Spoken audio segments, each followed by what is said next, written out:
اسلام میں کوئی نسل پرستی نہیں ہے.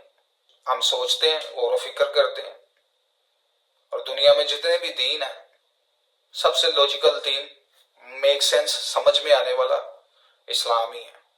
اسی لیے آپ سوشل میڈیا پہ دیکھ لیں یا کہیں بھی دیکھ لیں، الحمدللہ یہودی، کرسچن، ایتھیس آپ کو مسلمان ہوتے ہوئے نظر آ رہے ہیں. کیونکہ دوسرے دینوں میں بہت سی باتیں ایسی لکھی ہیں جو انسانیت کے ہی خلاف ہیں. یہ خیر ایک بہت بڑا ٹاپک ہے، اس پہ ہم پھر کبھی بات کریں گے. مسلمان وہ ہیں جو اللہ پر، اس کے فرشتوں پر، اس کے پیغمبروں پر اور اس کی کتابوں پر ایمان لائے اور نیک اعمال کرے. اور ہم الحمدللہ مومن ہیں، ہم مانتے ہیں، ہم منکر نہیں ہیں الحمدللہ. اور یہودی اور عیسائی کہتے ہیں کہ یہودی یا عیسائی ہو جاؤ تو سیدھے رستے پر لگ جاؤ.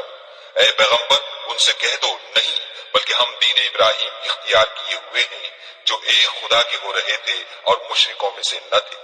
اللہ پاک ہمیں صراط مستقیم پہ چلائے، آمین. اس ویڈیو کا کریڈٹ جاتا ہے دا کوہستانی یوٹیوب چینل کو. ماشاءاللہ وہ بہت اچھا کام کر رہے ہیں، اللہ پاک انہیں جزائے خیر دے. اگر آپ کو یہ ویڈیو اچھی لگی لائک کریں، سبسکرائب کریں. میں آپ سے ملوں گا اگلی ویڈیو میں. اللہ نگہبان.